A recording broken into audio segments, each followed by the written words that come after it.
Assalamualaikum warahmatullahi wabarakatuh.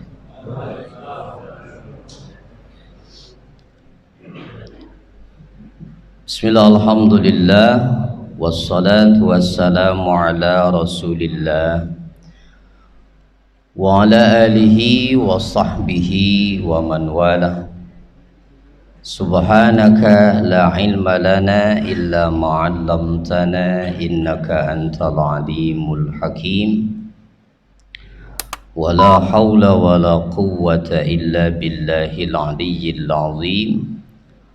Allahumma iftah lana hikmatak wanshur alaina rahmatak min khazaini rahmatika ya arhamar rahimin. Alhamdulillah, puji syukur kita panjatkan selalu kehadirat Allah Subhanahu wa ta'ala. Di pagi hari ini kita masih diberikan nikmat kembali bisa melaksanakan sholat subuh berjamaah. Dan hari ini insyaallah kita akan melaksanakan puasa hari ke-16 ya. Tidak terasa sudah 15 hari. Mudah-mudahan 15 hari yang sudah kita lalui, ibadah kita diterima oleh Allah Subhanahu wa ta'ala.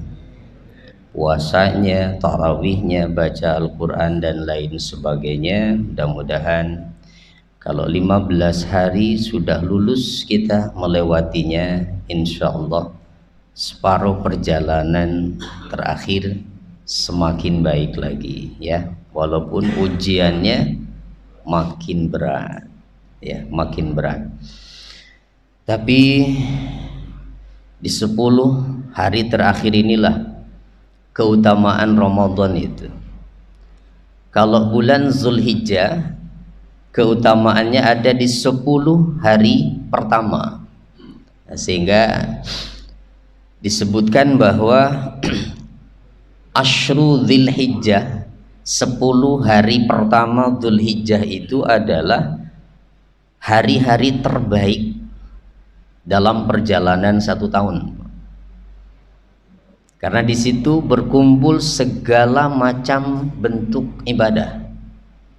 Nah, puncaknya adalah haji dan kurban. Nah, tapi di Ramadan puncaknya itu ada di 10 hari terakhir. Ya, bukan 10 hari pertama.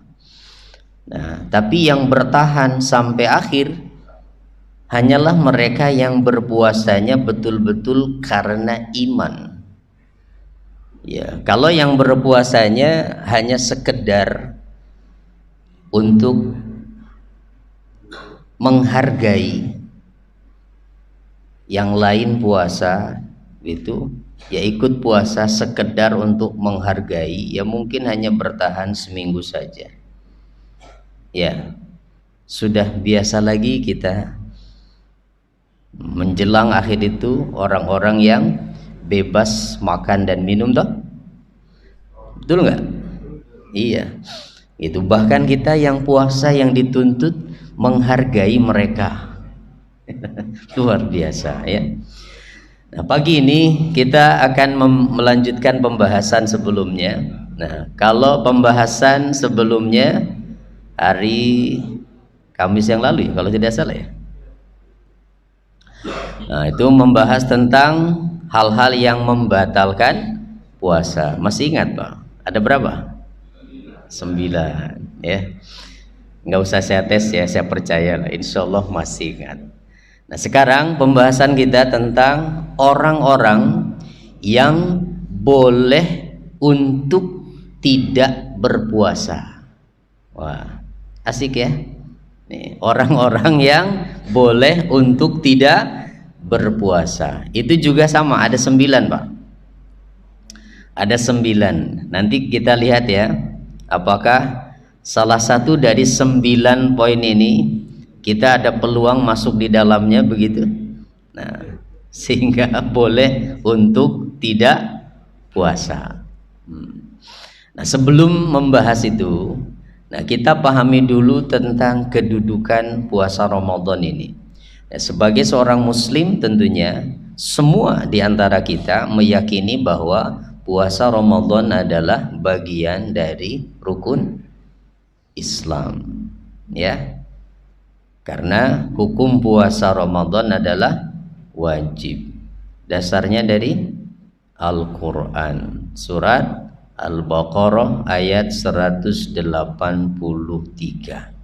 Tidak ada seorang pun yang mengingkari wajibnya puasa, dan ia termasuk salah satu 5 dasar agama kita. Maka yang mengingkari wajibnya puasa hukumnya kafir. Nah, jadi orang yang tidak berpuasa dengan alasan bahwa puasa itu tidak wajib, menolak wajibnya puasa, ya berarti hukumnya kafir, murtad. Nah, jadi ini yang pertama, ya, kedudukan puasa itu adalah wajib, tidak boleh tidak, dan hanya 1 bulan dalam 1 tahun. Siapapun. Nah, di awal Islam memang seperti disebut di surat Al-Baqarah 184, di ujung ayatnya ada pernyataan wa 'alal ladzina yutiqunahu fidyatun, apa lanjutannya? Ta'amu miskin.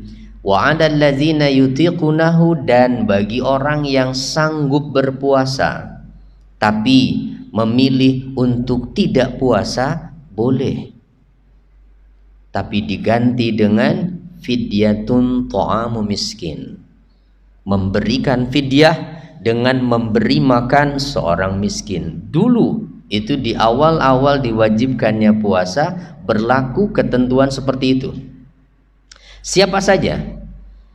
Jadi artinya masih boleh memilih nih, mau puasa atau mau bayar fidyah.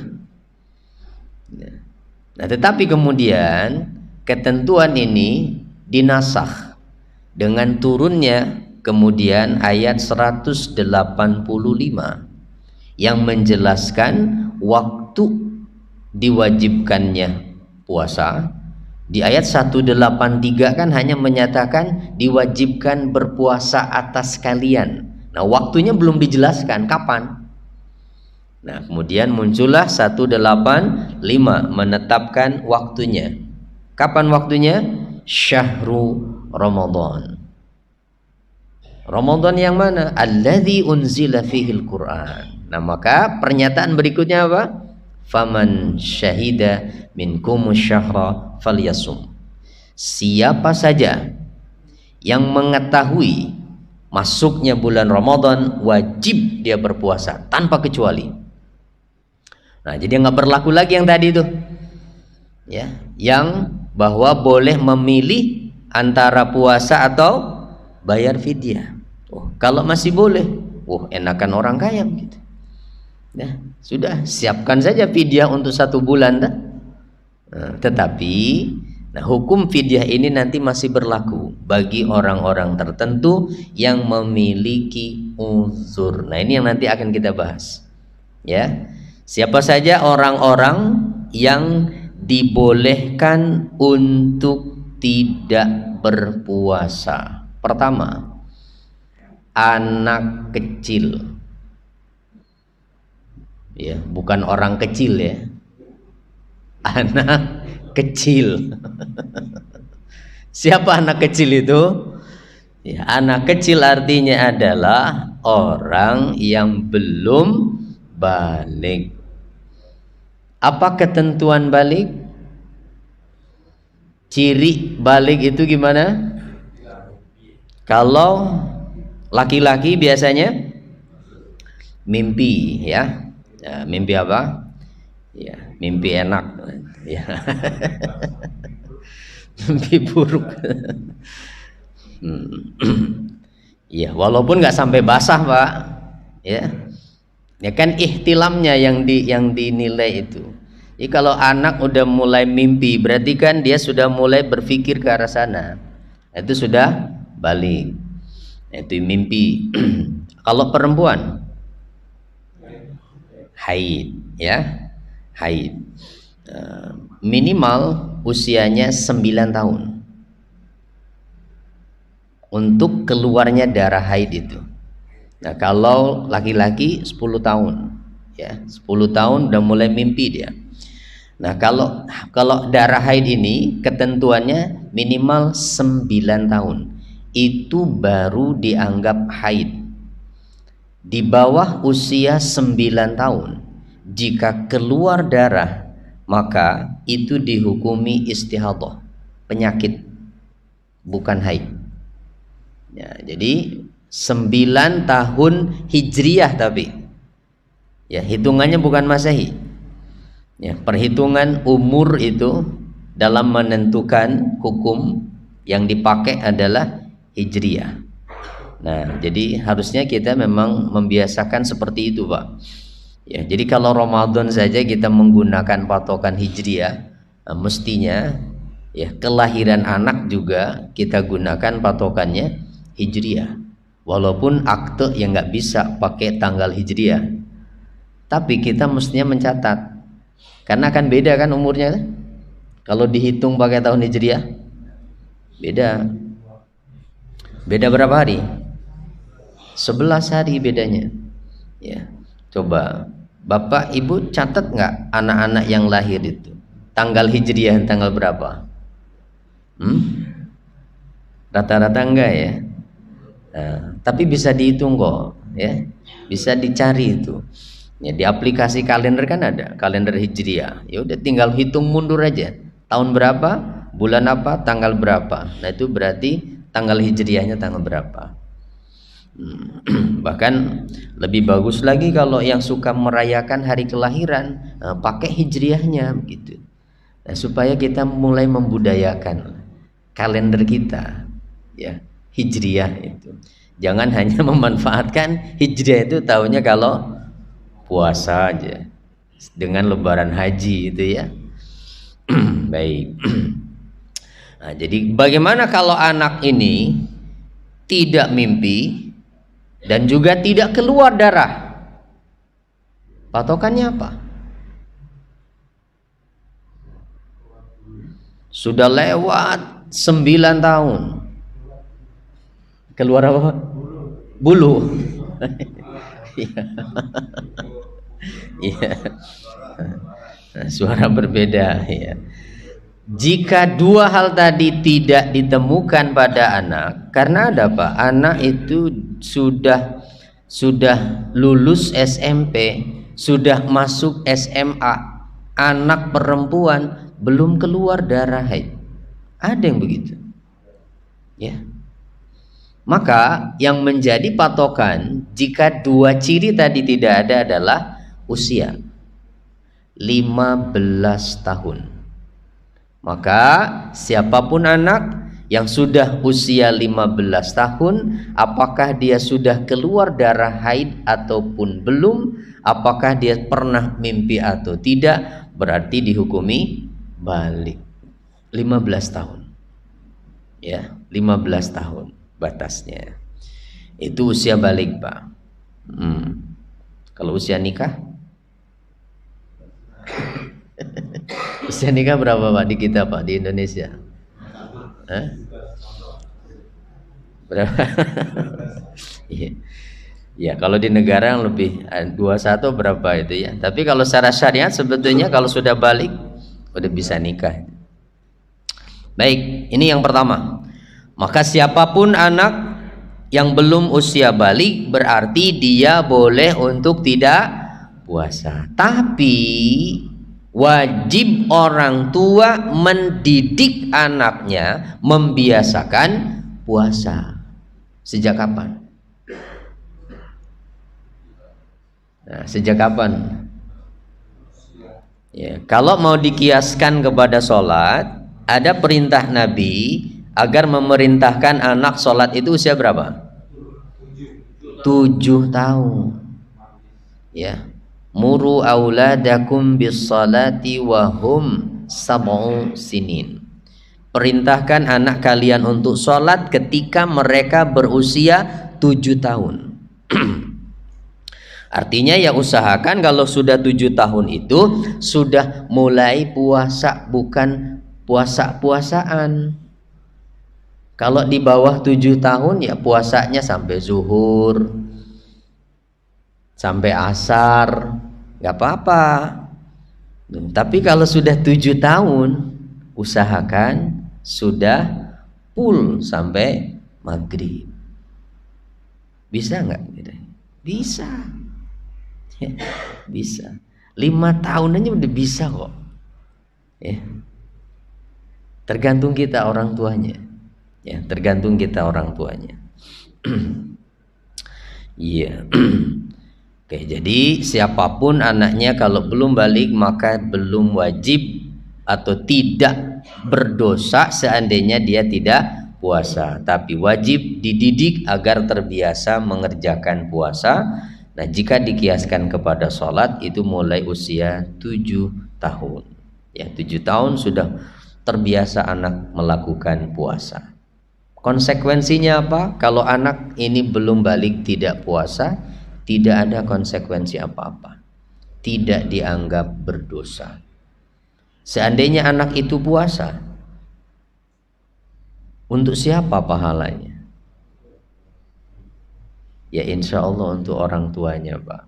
Ya, karena dia kan belum dihitung, berarti belum balik kan. Nah, maka insya Allah untuk orang tuanya pahalanya itu. Jadi tidak ada konsekuensi apa-apa. Kalaupun anak ini tidak puasa, tidak wajib mengqadha pada saat nanti dia balik. Itu artinya. Kenapa? Karena hitungan syariat, aturan agama mulai berlaku ketika dia balik.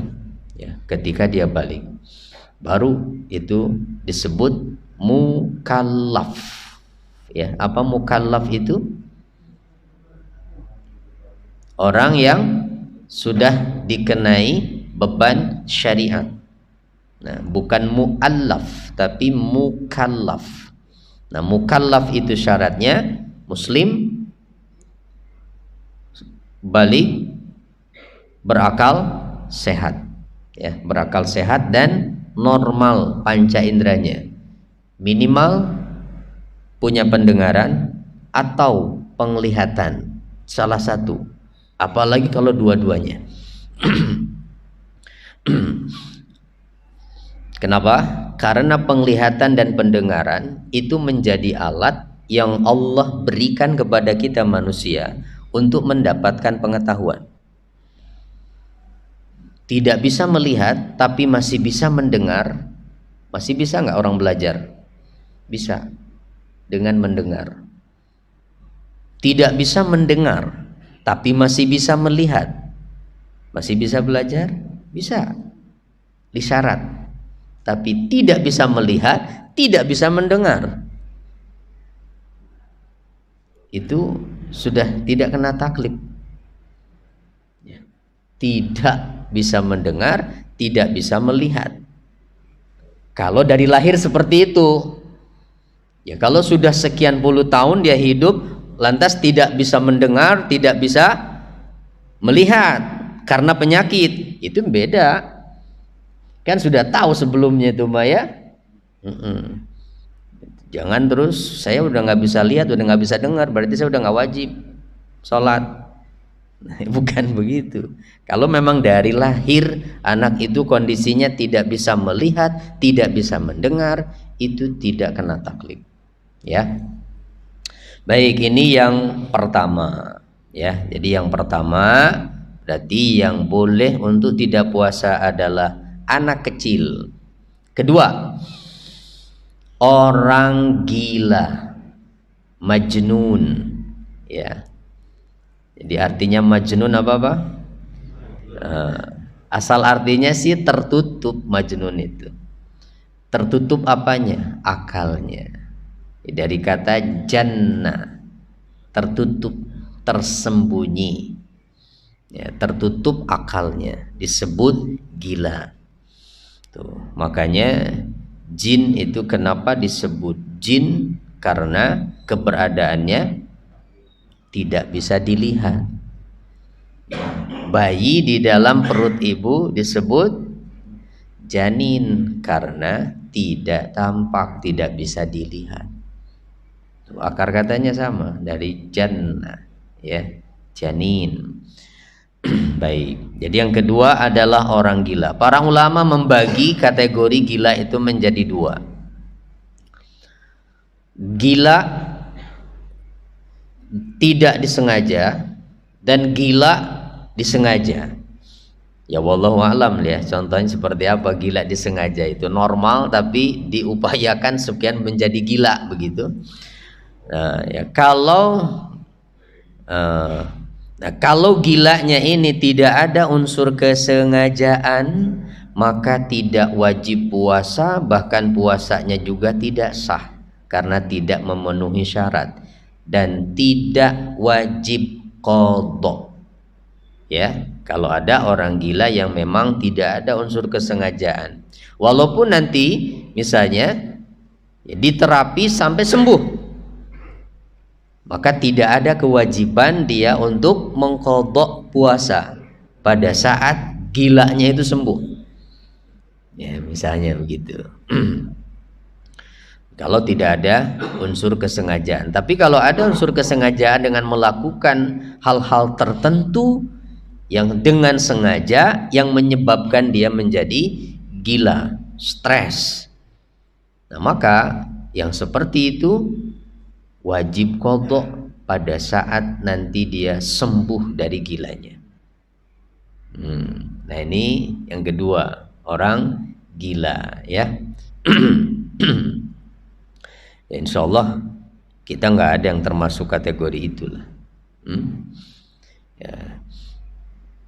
Jadi yang suka pada mampir siang-siang di warung itu pasti bukan anak kecil kan? Iya, bukan anak kecil itu, orang pada dewasa kok. Jadi kemungkinannya apa itu ya? Nah, ya kita lihat dulu kan baru dua, ya. Baru dua ini. Yang kedua adalah orang gila. Ketiga, orang sakit. Nah, faman kana minkum maridun, dasarnya orang sakit. Orang sakit boleh tidak puasa. Pertanyaannya, sakit macam apa? Nah kan, kalau berdasarkan Al-Quran, ada nggak batasan sakitnya? Di ayatnya tadi, ada batasan sakitnya nggak? Nggak ada. Faman kana minkum maridun, siapa saja di antara kalian yang sakit, maka mazhab Zahiriyah yang hanya melihat dari zahir dalil yang ada, mereka berpendapat sakit apa saja boleh tidak puasa, walaupun hanya sakit jari, cantengan. Oh sakit saya, boleh buka kalau menurut mazhab ini Pak. Iya, ya, cuma kesannya jadi mempermainkan begitu, masa nggak ada hubungan itu sakit jari dengan puasa. Bisulan, kenapa buka bisulan saya? Nah, maka muncullah kemudian ijtihad jumhur ulama, ya karena tidak ada batasan di ayatnya, mereka berijtihad bahwa sakit yang membolehkan seseorang tidak puasa itu kategorinya adalah sakit yang menyebabkan orang itu merasa berat untuk melakukan puasa, atau kalau dia berpuasa ya akan memadaratkan dirinya, berbahaya untuk dirinya, atau sakitnya ini akan lama sembuhnya. Nah, siapa yang menentukan itu kira-kira? Bisa dua. Ya pertama dokter yang ahli, itu lebih bagus lagi yang muslim yang paham, atau ya dia sendiri berdasarkan pengalamannya pernah melakukan puasa kemudian tersiksa kondisinya, tidak kuat, lemah dan lain sebagainya. Nah, dan Ini tentu berlaku untuk siapa saja, walaupun tidak dalam kondisi sakit. Kalau merasa lemah dengan berpuasa, tidak sanggup melanjutkan, tidak boleh dipaksakan. Ya, tidak boleh dipaksakan. Ya, tapi ada standarnya, Pak ya. Lemah itu ya. Kalau cuma lemes, umumnya orang puasa juga lemes kan. Ya, lemah itu artinya bisa sampai pingsan begitu. Ya, misalnya. Baik, jadi itulah sakit yang boleh tidak puasa. Kemudian untuk menentukan nanti kompensasinya kalau dia tidak puasa, gantinya apa? Kalau di ayatnya apa? Faman kana minkum maridhan aw ala safarin fa'iddatun min ayyamin ukhar. Nah, maka ia wajib mengulang puasanya. Nah, mengulang puasa di bulan Ramadan namanya apa? Qadha. Nah, tapi tidak serta-merta orang sakit yang tidak puasa wajib qadha, karena ada dua macam. Pertama, sakit yang sifatnya umum. Sakit yang jenis sakitnya ini masih ada harapan sembuh. Umumnya sakit seperti itu. Maka kalau bentuk atau jenis sakitnya ini adalah sakit yang masih ada harapan sembuh, wajib qadha. Kapan qadhanya? Ya saat nanti sembuh dari sakitnya. Tapi kalau orang yang sakit yang menurut dokter bahkan sakitnya sudah bertahun-tahun, ini nggak ada harapan sembuh lagi, bahkan kemungkinan akan semakin parah sakitnya, tidak ada harapan sembuh, maka orang seperti itu kalau tidak puasa bayarnya apa? Fidyah. Ya, itu fidyah, bukan qadha. Kenapa? Karena tidak ada kemungkinan untuk dia mengqadha. Sebab menurut dokter ini tidak ada harapan sembuh. Oke, sekarang saya tanya, kalau ada kasus begini Pak, misalnya saudara kita sakit demam berdarah, dirawat di rumah sakit selama seminggu.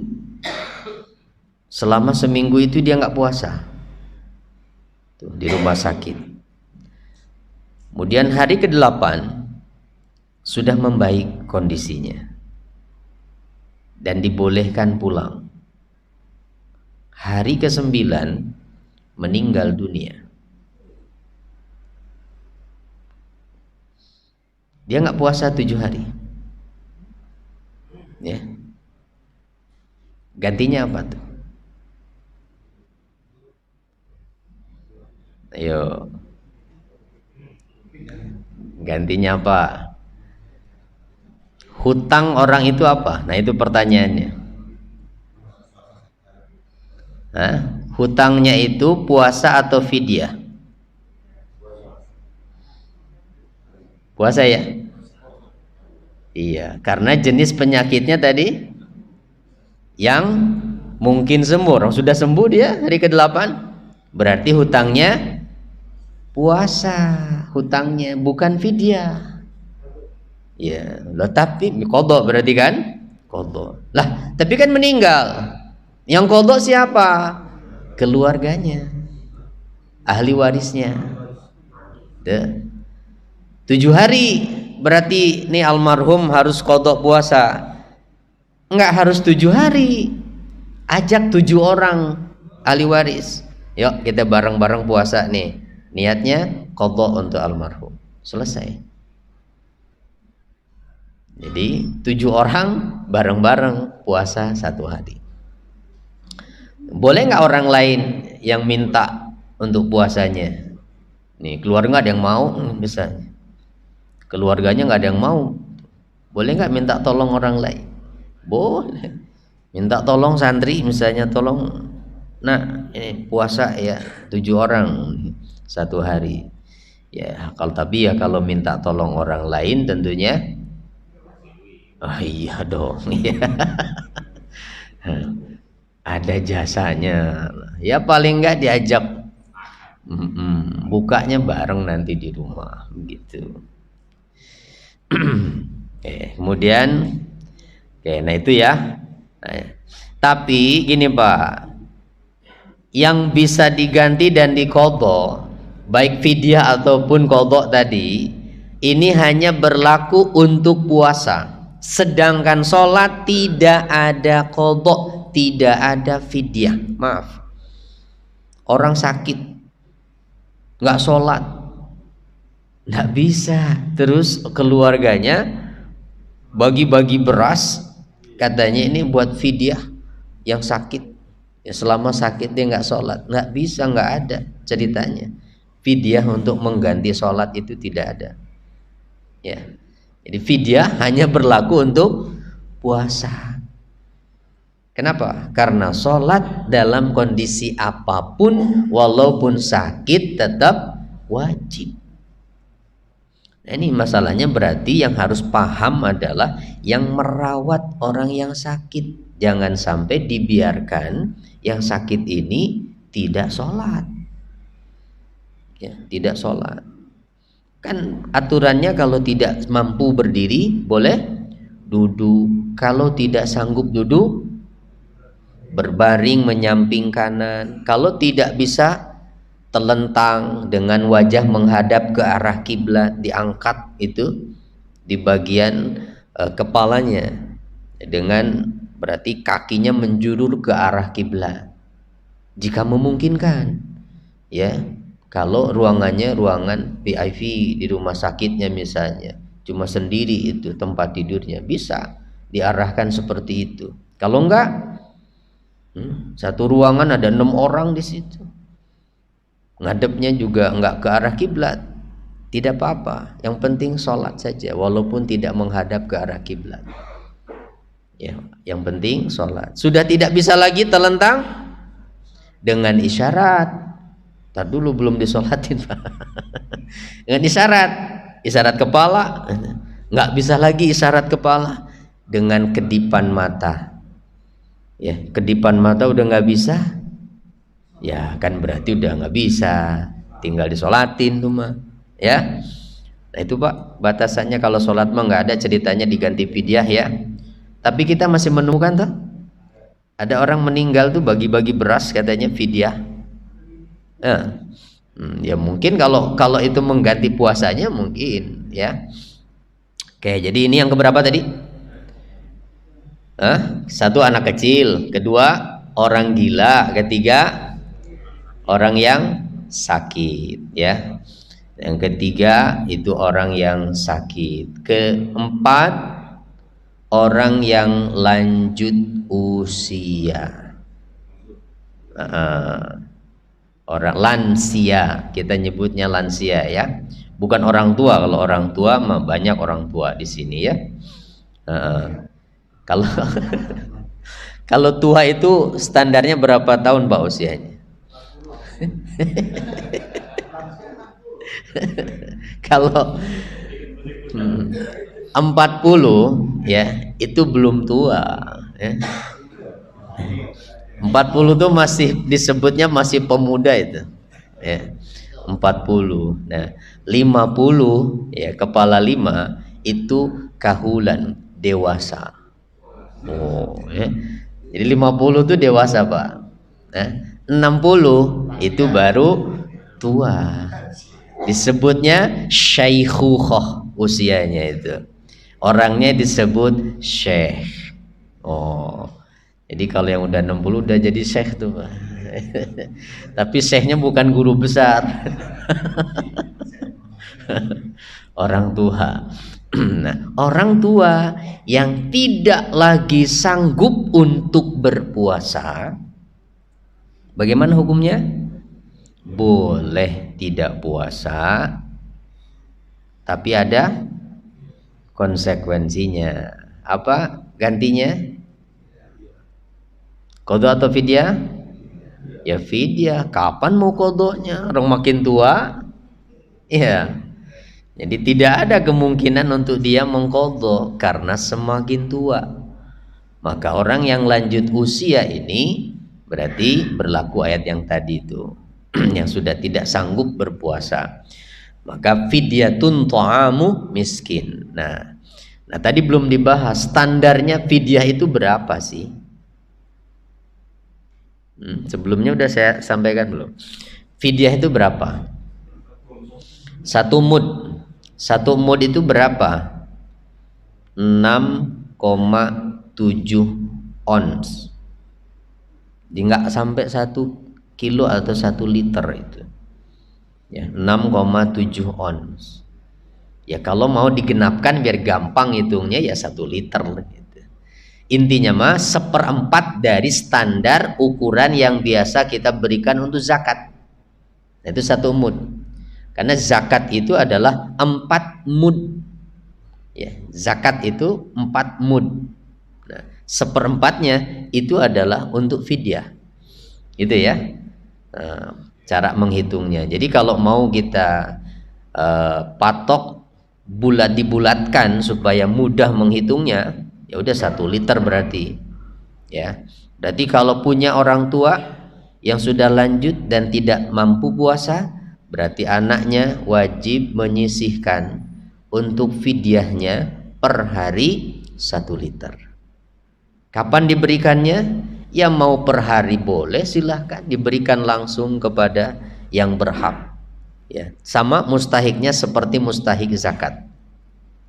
Atau mau dikumpulkan saja, diakumulasi nanti dalam 1 bulan, boleh langsung atau dititipkan melalui panitia-panitia zakat yang ada, boleh ya. Nah kalau fidyah masih ada Pak ya, orang yang bayar fidyah masih ya. Nah yang belum pernah itu kan yang bayar kifarat, saya sampaikan itu. Saya mau bayar kifarat Pak, kecolongan. Belum ada itu. Belum pernah ada. Nah jadi yang keempat adalah orang yang lanjut usia yang sudah tidak lagi sanggup untuk berpuasa. Nah kalau yang pikun gimana? Jadi yang sudah lewat lanjut itu kan pikun. Gimana kalau yang pikun Pak?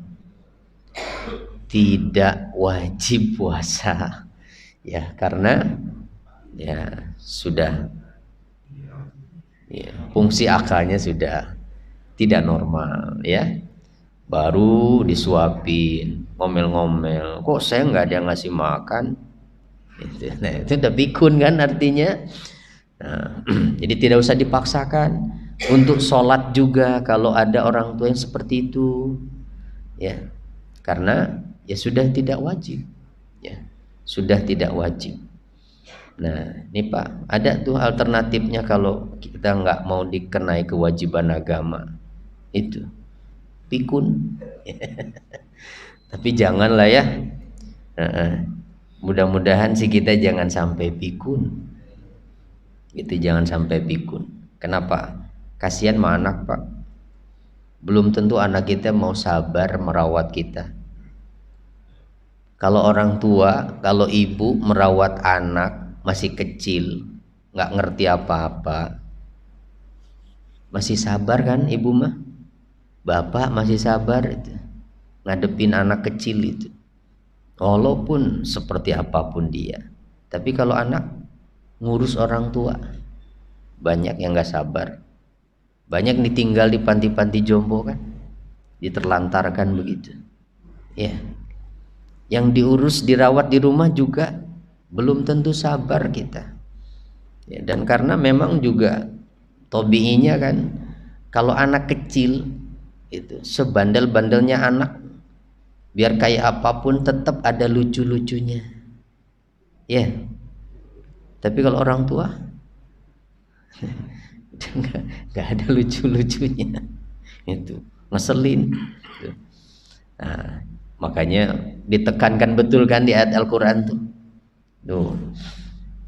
siapa di antara kalian yang orang tuanya sampai usia lanjut dalam pemeliharaan dia, kedua-duanya atau salah satunya, hati-hati. Fala taqul lahuma uff. Jangan sampai keluar kata-kata cercaan apapun itu, keluhan. Sabar, Pak. Nah, ada seorang dokter di Arab itu Pak yang bercerita, dokter perempuan. Nah, satu ketika kedatangan pemuda namanya Muhammad. Begitu masuk ruangan dokter, dia menggandeng seorang perempuan. Itu dibawa masuk, itu merontak, itu berontak, dia nggak mau keluar. Akhirnya dilempar, itu kerudungnya itu diambil lagi sama si pemuda itu, dipakaikan, digigit, dicakar anaknya, tapi anaknya senyum aja ya. Dan masuk ke ruangan dokter, si ibunya ini mulai muter-muter di meja dokter nih, nggak normal nih. Kata dokter, ini siapa Muhammad? Ini ibu saya, Dok. Ibu kamu? Sejak kapan seperti ini? Sejak lahir, dokter. Sejak lahir? Bagaimana bisa melahirkan kamu kalau sejak lahir seperti ini? Kakek saya, kata dia bercerita, menikahkan ibu saya karena kakek ingin ibu punya keturunan. Cuma tidak bertahan itu. Ayah saya menceraikan ibu setelah 1 tahun dalam keadaan hamil mengandung saya. Itu kata dia. Sejak 10 tahun usia saya, Dok, saya yang merawat ibu saya ini. Saya yang ngasih makan, yang memasak untuk ibu saya. Kalau saya tidur, saya ikat kaki saya di kaki ibu, karena saya takut ibu kabur lari, saya nggak bisa mencarinya lagi. Anaknya tuh, ya. Lalu si ibunya bilang, Muhammad, kapan mau diajak ke Mekah? Karena lihat di televisi itu ada gambar Ka'bah. Nanti Kamis ya Bu ya. Ditegur lagi sama dokternya, Muhammad, dia kan udah nggak wajib ibadah, kamu mau ngajak dia umroh? Iya dong. Setiap kali ibu saya minta ke Mekah, saya bawa ke sana karena saya khawatir ada keinginan ibu yang tidak terpenuhi padahal saya mampu. Dia nggak kenal kalau kamu anaknya. Tidak, dokter. Ibu saya nggak tahu kalau saya anaknya. Tapi Allah yang menciptakan saya, Dia tahu kalau beliau ini ibu saya. Insyaallah, Pak. Begitu keluar itu anak dengan ibunya, dokter itu ngunci pintunya, nangis, Pak. Baru dia pertama ya, lihat itu dengan mata kepala anak yang berbakti sebegitunya sama ibu, padahal ibunya gila itu. Kalau mau dia bisa aja titipkan di rumah sakit, tapi dia lebih memilih berbakti sama ibunya karena ingin pintu surga selalu terbuka untuknya. Nih Pak, ya mudah-mudahan anak kita kayak begitu Pak ya.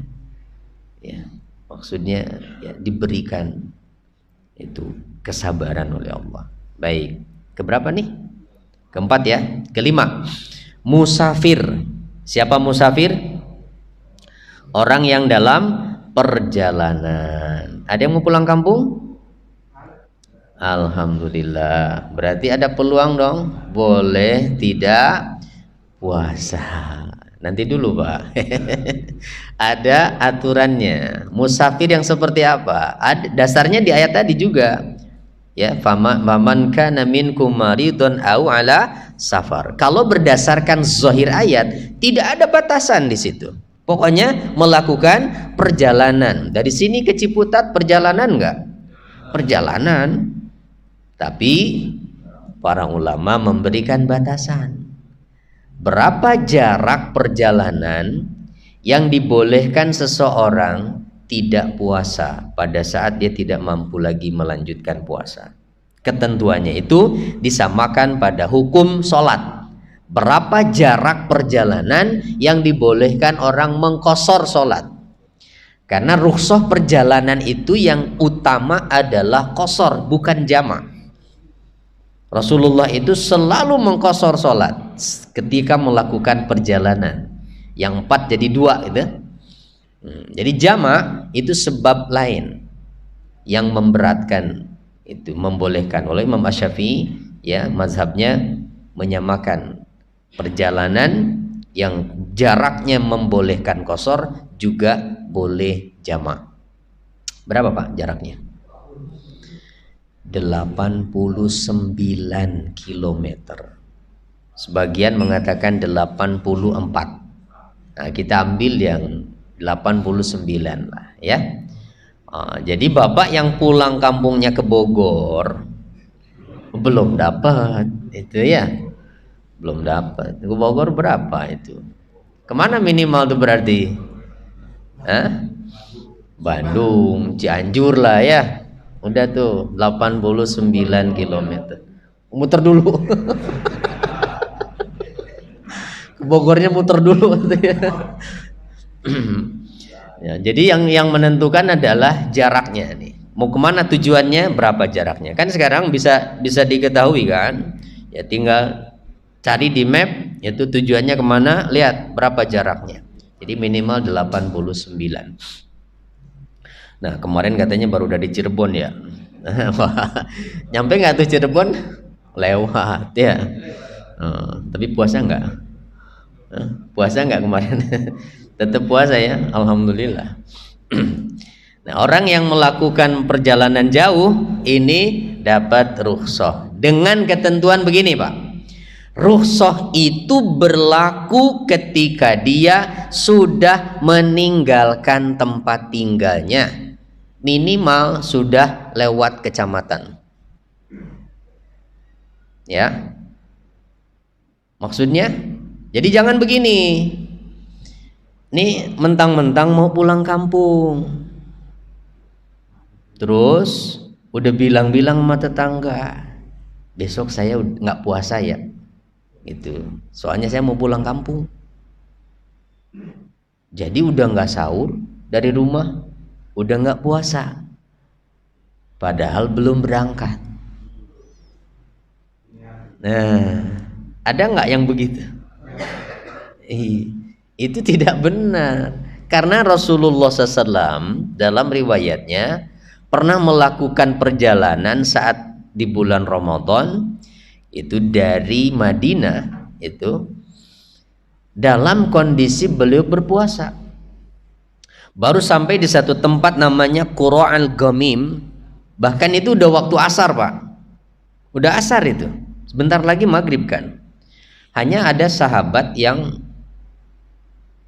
mengadu pada Rasulullah, ya Rasulullah, di antara kita ada yang sudah nggak kuat lagi puasa, cuma mereka nggak ada yang berani buka, menunggu apa yang engkau lakukan. Akhirnya Nabi minta segelas air, ditunjukkan di sahabat dengan di hadapan sahabat lainnya, langsung minum, udah asar itu. Ya, lalu ada yang lagi mencerita, ya Rasulullah, masih ada yang belum minum, padahal mereka udah nggak kuat. Apa kata Nabi? Ulaikal usad, mereka itu orang yang durhaka. Jadi yang dalam perjalanan dapat rukhsah untuk buka kalau memang sudah tidak kuat, dan ketika memaksakan diri bahkan itu dianggap berdosa, ya. Tapi itu kalau memang sudah tidak kuat lagi, betul-betul tidak kuat dan memaksakan. Jadi jangan itu nanti jadi polemik.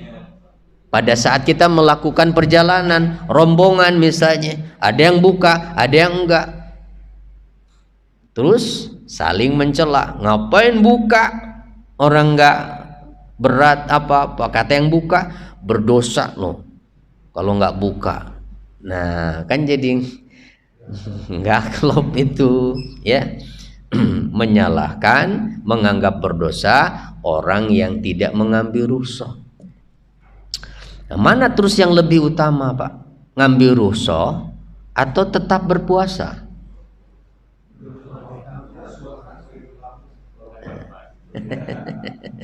Ada sebagian ulama mengambil dalilnya hadis yang mengatakan bahwa Allah itu senang ketika rukhsahnya dilaksanakan. Iya, pernah dengar itu?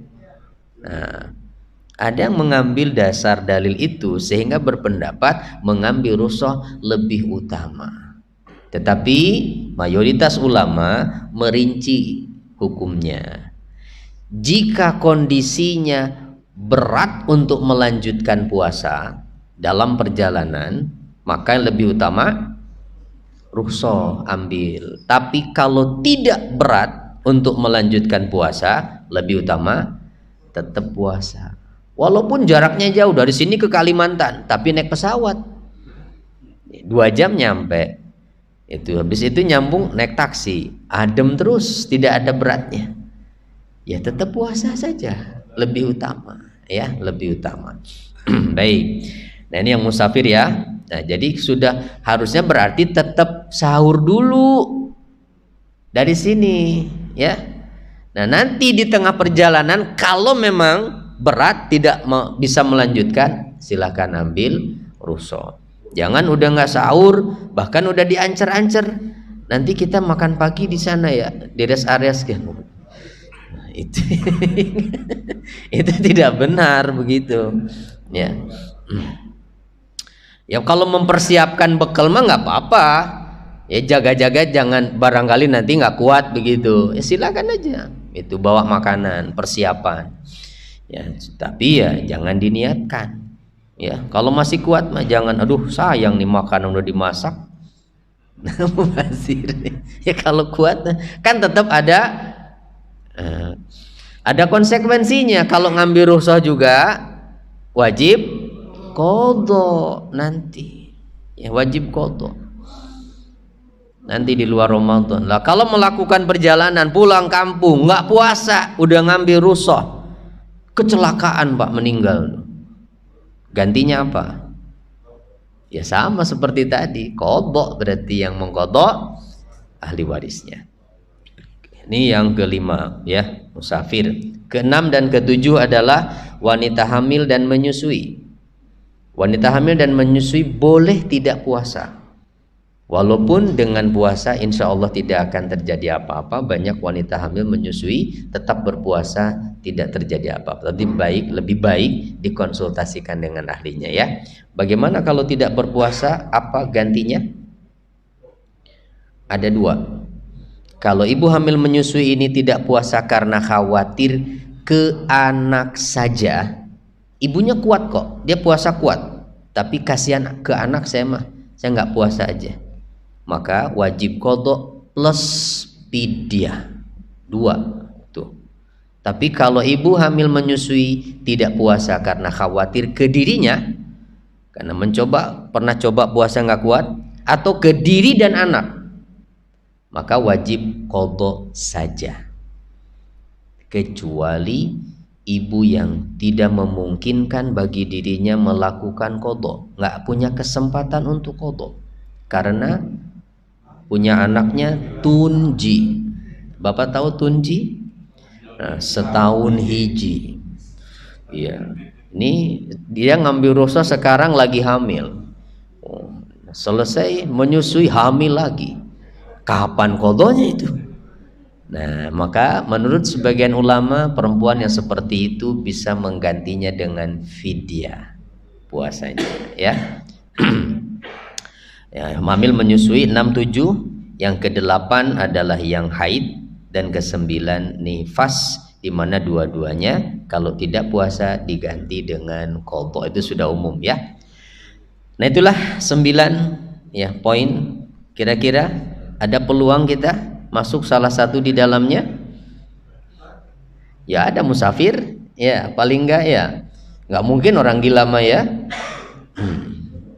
Ada yang mau bertanya mau enggak? Silakan.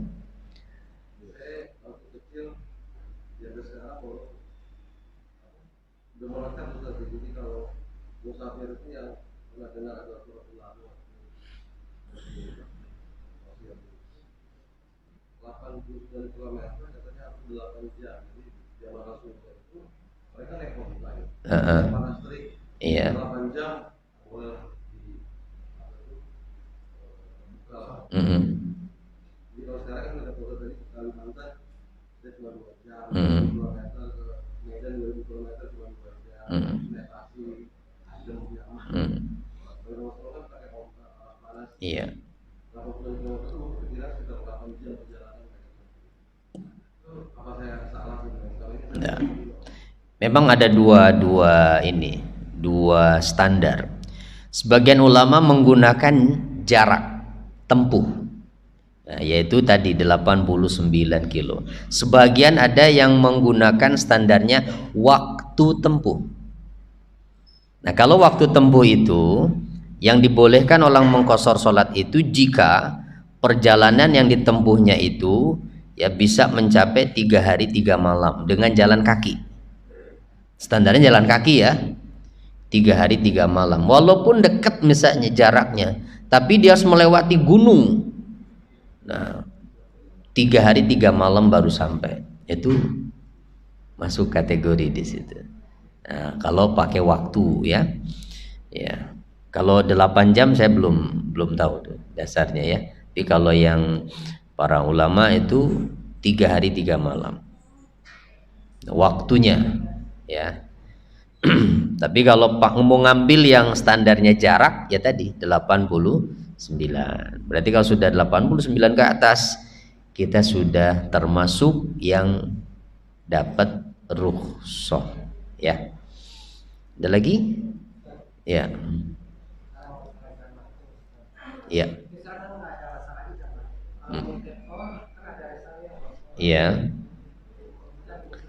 Iya. Apa masih harus dijama? Bukan harus ya, tetapi boleh. Bukan harus. Apa harus dijama? Tidak harus. Kalau Bapak mau tetap normal saja sholatnya tidak apa-apa. Tapi kalau mau dijama pun boleh. Mau dikosor pun boleh karena kita sudah termasuk kategori musafir. Nah, satu lagi yang belum saya bahas. Berapa lama ketentuan musafir itu berlakunya? Nih, Bapak pulang kampung kan? Berapa hari disebut musafir? Hah? 4 hari, Pak. Tapi begini, kalau Bapak dari sini belum menentukan mau berapa lama nanti di tempat tujuan di kampung, ya, belum ada ketentuannya. Saya nggak tahu di sana nanti berapa lama. Maka itu dihitung 1 hari, 2 hari, 3 hari, 4 hari. Nah udah, setelah itu berarti mukim hitungannya. Ya, jadi selama sebelum hari itu masih dihitung sebagai musafir. Tapi kalau dari sini sudah menentukan nanti saya di kampung 7 hari, nanti baru pulang. Kalau sudah menentukan tujuannya lebih dari 4 hari, maka begitu sampai di tempat tujuan itu sudah dihukumi mukim. Jadi nggak usah lagi ngitung 1 hari, 2 hari, 4 hari, nunggu 4 hari terus baru mukim. Tidak ya, kalau sudah menentukan lebih dari 4 hari. Ya. Ya. Itu kan sudah lebih dari 4 berarti kan? Iya, makanya begitu sampai sana hitungannya udah mukim, ya, mukim. Nah, kalau tidak niat mukim, maksudnya tidak niat untuk tinggal di tempat yang menjadi tujuan. Nah, ini ada ulama yang berpendapat begini, di luar dari pendapat tadi. Selama orang itu menuju satu tempat tidak untuk tujuan tinggal di sana, maka selama itu dia dihitung musafir. Ada yang berpendapat begitu, Pak. Ya, Bapak nih ditugaskan keluar kota sebulan misalnya. Nah, selama berada di sana, cuma kalau mau ngambil pendapat itu kan nggak umum. Masa selama udah tinggal selama di sana sholatnya kosor terus begitu misalnya. Ya. Apalagi sholatnya di masjid, ini orang mazhab apa ini kan begitu nanti ya. Nah, ya.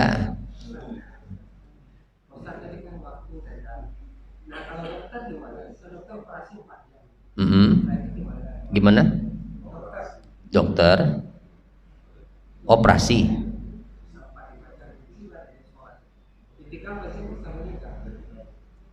Maksudnya yang ditanyakan sholatnya.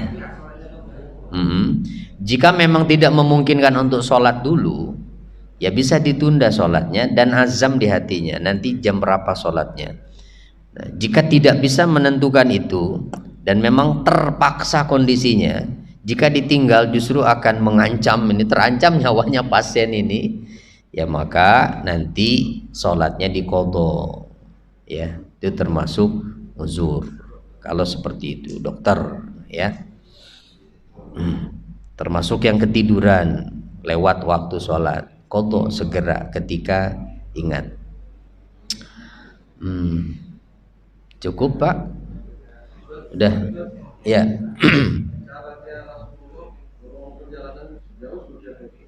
Maksudnya?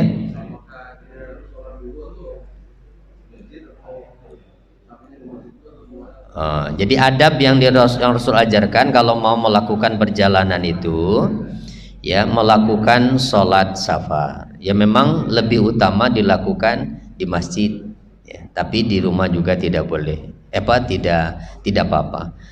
Begitu kembali pulang juga Rasulullah tidak langsung ke rumah, ya sampai pulang dari perjalanan ke masjid dulu sholat, baru kemudian ke rumah. Ini bukan hanya untuk perjalanan umroh atau haji saja sebetulnya ya. Perjalanan jauh seperti itu adabnya. Dan yang Rasulullah ajarkan itu, kalau kita pergi jauh, jangan pulangnya malam-malam, mengejutkan orang yang di rumah. Ya. Maksudnya apa? Ya jangan mengejutkan istri yang di rumah. Ya. Implementasinya untuk saat ini, maksudnya kasih kabar kalau mau pulang supaya istri di rumah persiapan. Makanya waktu pasukan perang baru pulang dari perjalanan perang ini kan sudah sampai Madinah, tapi Nabi nanti jangan ke rumah dulu. Ya, biarkan mereka yang di rumah udah pada tahu nih suaminya udah pulang, tapi Nabi menahan mereka nanti dulu.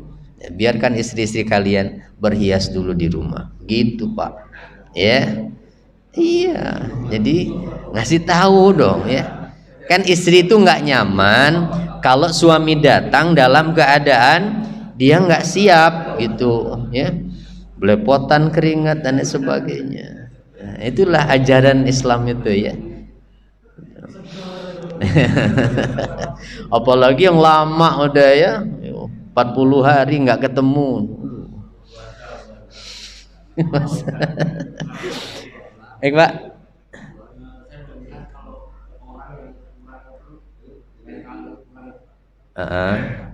Yang tidak normal.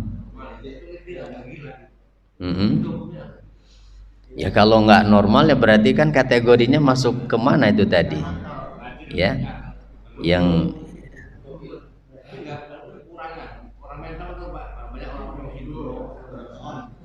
yang kayak autis gitu. Ya kalau masih bisa dibimbing, dilatih, ya asal diarahkan saja, tidak apa-apa, dilatih, gitu. Tetap. Ya cuma kan itu di luar kendali kita ya, kita nggak bisa memastikan dia bisa sempurna atau enggak ibadahnya ya. Tapi insya Allah kalaupun tidak akan dimaafkan lah, karena itu bukan tidak di luar kendali kita ya. Insya Allah dimaafkan kondisi orang-orang yang seperti itu. Tetapi kita yang mendampingi ya tetap kita mengajarkan, itu dilatih aja. Kita cukupkan dulu ya, sudah jam 6 lewat ini. Mohon maaf bila ada hal yang kurang berkenan, kita tutup dengan kafaratul majlis. Subhanakallahumma wa bihamdika asyhadu an la ilaha illa anta astaghfiruka wa atubu ilaik. Assalamualaikum warahmatullahi wabarakatuh.